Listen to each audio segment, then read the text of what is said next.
Good morning.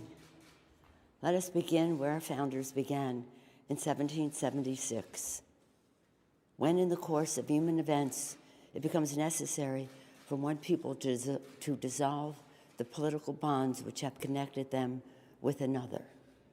With those words, our founders courageously began our Declaration of Independence from an oppressive monarch for, among other grievances, the king's refusal to follow rightfully passed laws. In the course of today's events, it becomes necessary for us to address, among other grievances, the president's failure to faithfully execute the law. When crafting the Constitution, the founders feared the return of a monarchy in America. And having just fought a war of independence, they specifically feared the prospect of a king president corrupted by foreign influence. During the Constitutional Convention, James Madison, the architect of the Constitution, warned that a president might betray his trust to foreign powers, which might prove fatal to the Republic. Another founder, Gouverneur Morris, feared that a president may be bribed by a greater interest to betray his trust. He emphasized that this magistrate is not the king. The people are the king. They therefore created a constitutional remedy to protect against a dangerous or corrupt leader: impeachment. Unless the Constitution contained an impeachment provision, one founder warned, a president might, quote, spare no effort or means whatsoever to get himself reelected. Similarly, George Mason insisted that a president who procured his appointment in his first instance through improper and corrupt acts might repeat his guilt and return to power.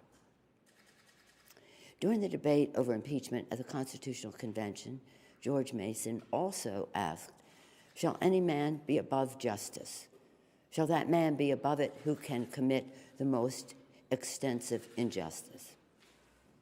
In his great wisdom, he knew that injustice committed by the president erodes the rule of law, the very idea of fair justice, which is the bedrock of our democracy.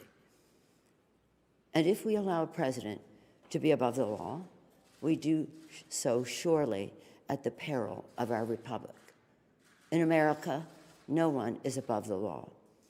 Over the past few weeks, through the Intelligence Committee working with the Foreign Affairs and Oversight Committees, the American people have heard the testimony of truly patriotic career public servants, distinguished diplomats, and decorated war heroes, some of the president's own appointees. The facts are uncontested. The president abused his power for his own personal political benefit at the expense of our national security by withholding military aid and crucial Oval Office meeting in exchange for an announcement of an investigation into his political rival.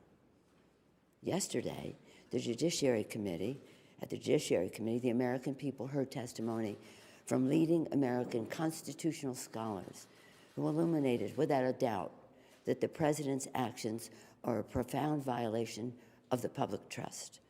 The president's actions have seriously violated the Constitution, especially when he says and acts upon the belief, Article 2 says I can do whatever I want.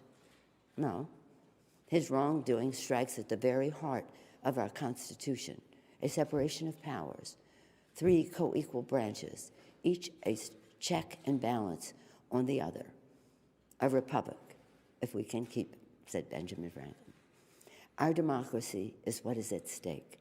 The president leaves us no choice but to act because he is trying to corrupt, once again, the election for his own benefit. The president has engaged in abuse of power, undermining our national security and jeopardizing the integrity of our elections.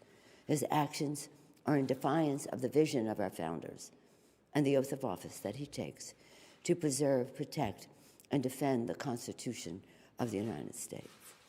Sadly, but with confidence and humility, with allegiance to our founders and a heart full of love for America, today I am asking our chairman to proceed with articles of impeachment. I commend our committee chairs and our members for their somber approach to actions which I wish the President had not made necessary. In signing the Declaration of Independence, our founders invoked a firm reliance on divine providence. Democrats, too, are prayerful, and we will proceed in a manner worthy of our oath of office to support and defend the Constitution of the United States from all enemies, foreign and domestic. So help us God. Thank you.